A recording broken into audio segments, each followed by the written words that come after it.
We're back here on the platform this evening speaking with Mr. Peter Nygard, who is an international icon, a fashion designer, and who's done a tremendous amount of work here in the Bahamas, working with Bahamians in sports and in various other endeavors, and spent millions of dollars at his facility at Nygard Key. And there is a coalition now to save Clifton Bay, and Mr. Nygard feels that it is a group that is aimed at him. Peter Nygard, what is your intention for Nygard Key? I know that you've been seeking permission from the Christie administration to do some things at Nygard Key. What you are seeking, are these things going to impact Clifton Bay? Well, they should perhaps have an indirect impact on Clifton Bay, mainly because we are doing and asking permission to make a nursery out of our North Lagoon. Nursery for coral reef rebuilding. In fact, I was really interested in looking at the program here with Punta Cana, and they have coral reef comeback. Now, the fact is that the Caribbean in general used to have 50% coral reefs, and I read here 8% left. So we're suffering here in Bahamas what everybody's been suffering from. This was an interesting project because Dr. Santiago, who was on your program, is working collaboratively with us, and we're also now working with the same people here, who is the International Union for Conservation of Nature, and we're doing this exact same thing as they're doing here, coral comeback reef seeding Caribbean. So I'm building in that lagoon on the front, or want to get permission to build a nursery for corals, and then to replant them, into the areas that it has died right now. And also, besides that, we're doing mangrove groves, to have the fish to come and breed in there and make that whole ecology, system of ecology there on both sides by the Nygard Key to restore a lot of things that has been lost. Now that's significant because Mr. Bacon just keeps on talking and I'm doing. And that's a big difference between him and I. I actually go and do this stuff and he just keeps talking about it because he isn't doing anything, he's just talking. So that's a really big part of it. Now besides that, we really now want to restore Nygard Key to its original beauty. Nygard Key has been, a lot of the pilots who fly over says that's one of the 8 natures of the world. Say, ladies and gentlemen, if you look to your right, you see Nygard Key, the 8th wonder of the world. And Nygard Key was always a must-see, either by boat or otherwise, in anybody's tourism. And we're going to restore it back now and create employment. There's going to be about $50 million worth of work there, 200 or 300 people, so I'm planning to do that. Have you sought permission from the government? We are doing exactly that, and the government is trying to sort out this mess that they are trying now to put Perry Christie in the middle of this. How mean can you get? How silly can you get? And presumably now Perry Christie cannot give permission, or shouldn't give permission, to restore this whole place, give employment to all the people, restore this beautiful place, Nygard Key, in there, because this coalition led by Bacon now says that, no, don't do any of it, It's silly, the government has clearly already on record committed to having a lease for any of the lands that might be in question in here, and they need to give the lease as they're supposed to give.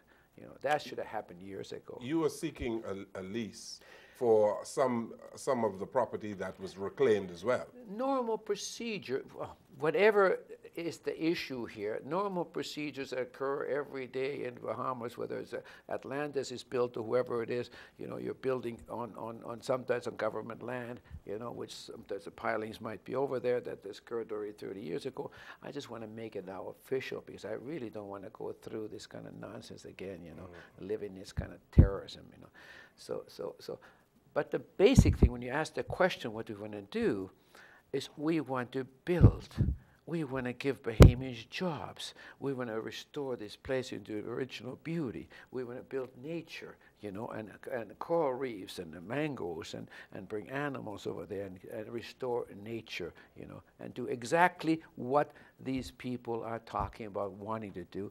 We actually want to do. Mr. Nygard, do you think that the residents of Lyford Key have the view that if you were allowed to do what you want to do, that the tranquility and ambiance of Lyford Key would be destroyed? Majority aren't even aware of this, you know, and don't care. You know, our place used to be the place of destination. The resident of Lyford Key used to want to have their weddings there. Resident Lyford Key want to have their basic receptions there. Resident Lyford Key want to bring all their VIP guests there. That's the royalty, and Ferguson and Sean Connerys and everybody. That was the place to be all the time. So residents never had any problems with this. This has only been, unfortunately, this man has done a lot of harm to my reputation for perhaps, not perhaps for all the wrong reasons. And, but I don't think that basically the Lyford Key community as such has any problems with it at all. And the other thing is that this is not even Lyford Key property. This is outside of Lyford Key. You know, this is completely, Lyford Key Property Association doesn't even own this property. It was never part of the deed. But you have to pass through Lyford Key to get I have to a your right property. to pass through it, you know, and I support them 100%. I respect my neighbors, you know, and respect the security arrangements and all the rest of it. You had President Bush there, Senior, there? Many times. It was one of his favorite places, a very dear friend, you know, and so President Bush and some major celebrities of all types, including Michael Jackson with his umbrella, and so of course, very famous guest lately, Louis Farragut, you know. You know, so. Yeah. The permission that you seek from the government of the Bahamas, you make the point that you need land that was reclaimed, and the land was reclaimed to protect your property. True. They're showing in this silliness a water break or a storm break that is necessary to protect my property, to your point. And they're showing as if we reclaimed that. But we haven't reclaimed it at all. All we're doing with that land is protecting our rest of our structure, and behind where the water's still, we're building coral reefs and the nurseries and everything else. So we're doing good for Bahamas, you know. And it certainly isn't doing any harm to anybody. On the other side, what do we want to turn is the property that lost from the north side. We just want to reclaim and make it legal on the south side. Yeah. You know. The coalition is suggesting that you should restore the beach. Is that realistic to you? It's nonsense. I mean, what the possible good could that do to anybody? And how could you even restore it? What you had to do, you had to take all this sand and put it back on the north side to restore it. It's the most silliest thing I've ever heard of, you know. And anybody who looks at it will consider it as being silly. And the coalition, we're doing this in the name of coalition, is actually Bacon's few words, you know. Are there, what are the environmentalists saying about it? What is the Bahamas National Trust saying about your work? I don't know. I don't know what they're saying. I know what their political spin is on it, you know, and it's consistent. It's been consistent now for 10 years. You know, it was just underneath before. You know, it was done to another way. Now it's come out and we're trying to do one more job at it, trying to do publicly. You know, and then we go ahead and we take it all the way down to the Clifton Pier. We take it all the way down to this reclaiming of that whole site, and we get all the way back to these 5 lies. So here's Bacon trying to cleanse his own reputation, which is very tarnished in anybody's eyes, trying to claim his own reputation so he could be credible. So how does he do it? He gets this Artificial Art Upon Society award on all those 5 lies, you know, and it's all a fake. And I'm sure he could never got it if they really would know that every one of those points that he was making is actually a lie, you know, as you saw on that tape. You know. So he goes there and tries to cleanse his reputation on those points. Now then, I get really upset with this issue, with him now taking this battle and using the Bahamian people in such a mean-spirited kind of way. Tell me something, Mr. Nygard. Are you prepared to work with the Clifton Key, the Heritage, the committee there, and say the National Trust and other environmental organizations for the enhancement of Clifton Bay? Because from what I see in terms of public relations, they seem to want to have a division between the Clifton Bay Association, or the group to save Clifton Bay, and Nygard on the other side. Are you prepared to work with the government heritage organization that saved Clifton Key, as well as the National Trust and others, for the enhancement of Clifton Bay? Be careful when you use the word National Trust, because that is questionable value at this particular point. Clifton Heritage may be a legitimate operation, maybe. But your answer, the quick answer to yours is yes, in fact, not only work with them, lead the way. I'll lead the way with my sword out there, lead the way. What does that mean?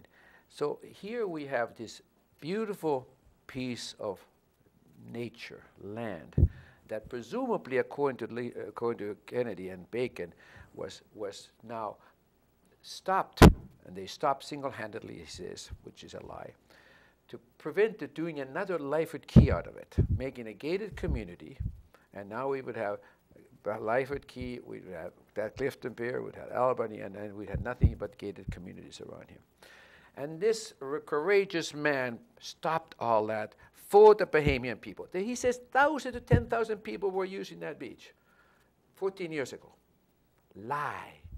Now we go and visit that beach. Hardly anyone is there. I used to hear bongo drums over there. It was so much fun to see the Bahamian people enjoying themselves on the beach. Like I used to go to Rio de Janeiro a lot. People enjoy the beach. They live on the beach. Everybody in there lives on the beach. I never see that here. So I go and see it, and my God, they have gated the whole place off. You can't go there. The casuarina trees are all left over, and you can't even walk on that beach. It's all full of the little spines, It's dirty, filthy one. They destroyed the dock that was over there, completely took it off. The launch place where you could launch your boat for the poor people in who would go out to launch a boat to go fishing for their livelihood. No more. You can't go through there. They also destroyed the internal part of a lagoon over there, which was breeding nature and birds and everything. Yeah, who did? Well, somebody did, because I was looking out there and I see backhoes in there and big construction going on there. So someone's not protecting that at all the way they're pretending to protect it. He says on that picture that this what's going to destroy thousands of birds. Well, they did that. Not this gated community, but whoever got the control of this. And behind the scenes, Mr. Bacon has a big hand in it. Now, when you ask me the question, am I going to do? Absolutely yes. In fact, you know how far I went? There was a big event that the Native people had to reclaim it back on a weekend. I don't know if you saw that on Sunday. Mm-hmm. We also went to visit that, It was a beautiful affair, It was just wonderful to see all those people having fun over it. I think about 800 people on there taking it back. And even though there was already spines on it, they were still surviving. Next day, I organized and volunteers, and because it was so bad, and I've got pictures of these young girls went and cleaned off that whole beach, cleaned it off, and worked hard. And you know what? And then we came over to our place, and they said, "We're so happy we did something." You know what they cleaned? They cleaned their beach. And they said, "Listen, this is your beach. You guys, you Bahamians own this beach. Don't give it up." Mm-hmm. And they went and cleaned it. It's like Nygard Key Beach, now manicured. Mm-hmm. What I also did, I told one of the guys in there, I said, "Listen, if you want to have someone pay for restoring of this dock and restoring the launch, I'll do it. You just get a permit on it, and I'll join in and I'll help you there." I also told them when I saw this heritage site, I said, "You know what? It gives me shivers to look at that. It gives me shivers to look at that hole in the wall. And to think about those poor slaves having to walk through that in irons and everything. And I shudder to think that, and every one of you people here came through there one time. And I said, my God, you got to restore that. These are just words that are contained in the site that we should do this and do this. 14 years ago words. Where is all this? I've never seen a country who has not restored their history, you know, and a historic site. So all we use is talk, talk, talk. I said, let's get on with this. This is a beautiful historic site. I'll tell you what I told him. I said, if this was a Jewish cause, never would they forget Holocaust. You know, and the Nazis are paying for that every single day, because if we forget our history, we're bound to repeat it. And meanwhile, Farrakhan goes down and says, don't let someone else write your history, because they will right or wrong. And meanwhile, that's exactly what's happening over there. And I agree with that. You know, I consider Bahamian people like my brothers, you know, and down there. And in the old days, I would have been one of those guys who would have been dragged up and hung, you know, for what I do. Well, maybe in a way I'm getting persecuted right now as well. But I ain't afraid. You know, I'm going. So the answer to your question is not only do it, lead the way in doing it, as I'm over this program, as I've always been doing it, you know. And this comes from the heart. He and I are two different people. He comes from a different culture than I do. I come from a different culture, you know, and we happen to clash on that point. At the end of the day, what Nygard Key is supposed to be? Your vision for at the end of the day. I make a lot of speeches over there about it, and I talk about my humble beginnings, you know, from this shack, converted shack, and no running water, and crawling out of a coal chute, you know, unlike Bacon, who was born in a different society. And then I talk about this place. I said, look at where you come from, the worst place in the world to the finest place in the world. And my punchline is always about this story I tell about this Chinese boy who would not share his maybe I told it last time on it, you know, this toast, you know, and this toast comes up and he didn't take care of the other toast. And I always said to myself, if I ever get that second piece of toast, I'll share it. And every time I make a speech about Bahamians, about the Nygard Key, I said, this is a place to be shared, you know. And I've been sharing it with the Bahamian people ever since I got there, instinctively, and continue to do that, and continue to do that. And it is almost a place of Bahamas, you know, Bahamian people. But you know, the beauty of it is, now that Mr. Bacon brought this out, is that we got this wonderful piece of property right there that I can see it all the time, that can be truly Bahamian people, that I can make it happen. It's a wonderful piece of land that has this historic site, has beautiful beaches, and that can be taken over for many, many reasons by Bahamians to control that damn beach, not by some institution that's going to control it for the elite, you know, led by Mr. Bacon.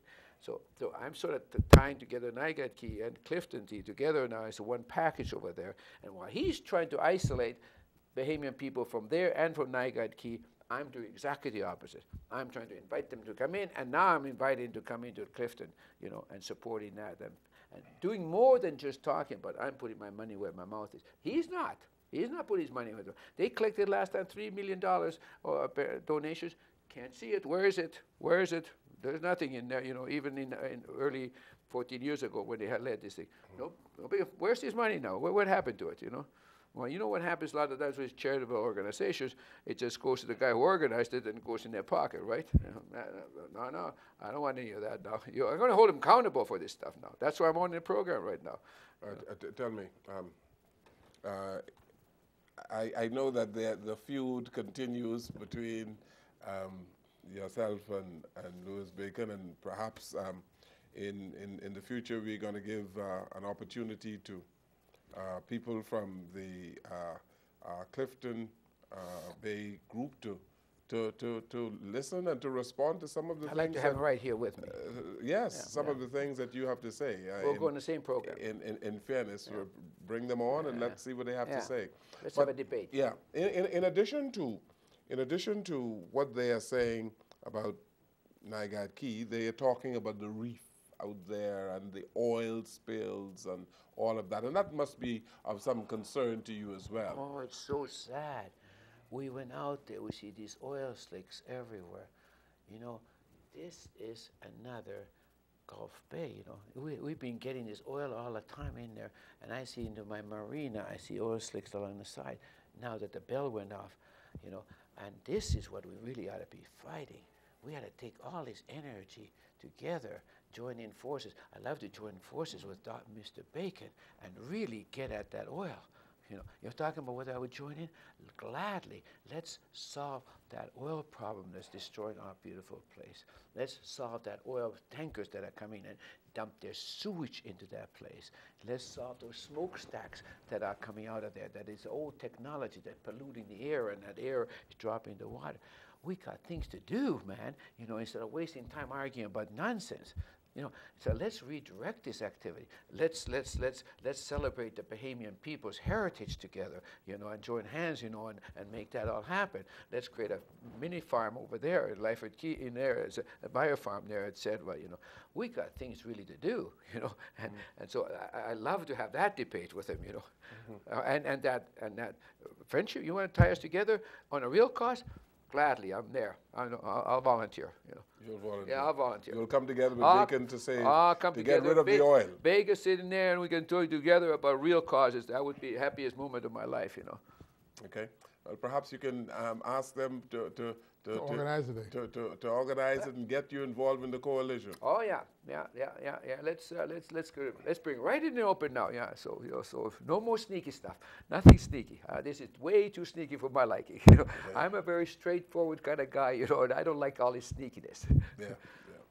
Well, Godfrey is an agriculturalist, and I'm told I'm seeing some of the work on his property. That you are putting up a biofarm. Right? Biofarm? He has the way he's doing it is quite interesting. He's being advised by Leroy Santiago, Dr. Leroy Santiago. And he has Bahamian medicinals and Bahamian vegetables and herbs on one side, and organic poultry. What are you going to do with all this stuff? Well, this is motivated right from your show, and I thank you very much for it. You know, Dr. Santiago was here with my son Kai originally, who had my son Kai has become a farmer. You know, and we lead by example. I think this is very significant. Me and my family lead by example. You saw my Bianca daughter in there in a junk canoe. Yes, and his daughter was the queen for the Valley Boys in the last junk canoe parade. They lead by example. And my son, Zazar, who's here, he's going diving and does all this kind of work, you know. So yes, Guy and San Diego got together, and I cleared up half of my beautiful piece of property, or more than half of it, and we created a mini biofarm over there. Well, doing very, very well. We are eating from that now. We got chicken, we got eggs, you know, and we're building a little example of how this should be then advanced into Andrews and other places. It's going to be used as even for schooling purposes to come and see now, you know, a little micro example of what we ought to do. We want to put the pride back into farming. We want to put the pride back into fishing. You know, we want to teach the young people to grow their own food again, you know, and how good it is for you. And this, of course, for me, of course, is the centerpiece for my whole health program, as we talked about last time. You know, it starts with all that good food that you should eat, and starts there with all that good food you should grow, you know. And that's what that is all about, you know. So we go right to the grassroots right now. So this whole pyramid of health, you know, starts at this very fundamental issue of us eating correctly. We poison ourselves in Bahamas with this American junk, the stuff that we get addicted to, you know. And we spend, what, $750 million eating that junk over food, and import this food and killing ourselves. And we lost the whole idea of growing food. You know, let's get back. And so I'm all about that now. That's what this all started from. And I actually thank you for putting Dr. San Diego in with Kai, because this became another flag that I started raising, you know. And by the way, you can talk to me about Andrews, I think, one time, you know. Yes, and I think this will lead ultimately to that beautiful place. He's even growing cascarilla. Yeah. You're growing cascarilla? Yeah. I'm growing some very healthy supplements of all types, you see, and in Jamaica, I think there's one kind of plant that is cancer curing supplement or something that's hard to grow, and we're putting that on our tree and doing it. It's growing. Yeah. You know, yesterday, my son just bought all these vegetables, out of our own garden, all these fresh eggs over there, and now we're eating. He's getting a hatchery and produce. I got a hatchery, yeah. He's going to give all the eggs away to the inner cities. Yeah, yeah. You're going to give eggs to people in New Providence? Yeah. And you're talking about Baintown and Grandstyle? You know, Fresh eggs. Fresh egg. You know, most important issue, you know, you can give eggs, but really what you teach them to do is the most important thing you can do, right? Yes. You know, you can give them out, but when you teach them to do it, now you're really helping, right? So that's really the motive. And here you're talking about some rich dude like me, right? And here I'm right to the core part of it. And my own children and my own sons, they are with their slaves up in here and making this a proud profession again. And I didn't motivate him. He's the one who got motivated into this thing, and he's the one. I think it's such a great testimony of our whole family and his whole roots. You see, this is what our family is all about. You know, Urban agriculture, Mr. Jones. urban agriculture. That's right, urban agriculture. Yeah. Where do you find time to do all of this? I'm sorry for being late. Yeah, but you find a lot of time. You run an international fashion organization. You know, I made a joke out of that because I really squeeze every moment out of my schedule, you know, and I get a tremendous amount of things done because I work so fast. But yeah, that's a very good question, how many balls I got in the air, you know, because I have very little time. I do a lot of things in there. And by the way, on that time, that's why I don't need the bacon on my ass, you know. You call that a distraction? This distraction, a little thorn in my side, you know, compared to big things that I do. I go around meeting the prime ministers of country to do these health programs, you know. I'm going to go and meet with the Emir of Qatar now. He invited me to do the biggest stem cell clinic in the world. I do big things, you know, and good things for humankind and et cetera. So yeah, this is a big distraction, you know, and I like to get that thorn off my side, you know. Well, maybe you can help. Well, you have. I hope you've helped yourself today with the various explanations that you've given to what is happening at Nygard Key and Clifton Bay. Yeah. And as I said, hopefully you can come back again because things might heat up. Yeah, well, they might heat up, that's right. And if they heat up, I guess I'll come back over and over and over again because I'm not afraid of the fight. Good. Well, thank you so very much for being here today. Appreciate it. Thank you so much. Thank you, Godfrey. Thank you for watching and listening to our program today, and we hope that you've been informed as to what is happening at Clifton. Good evening, everyone.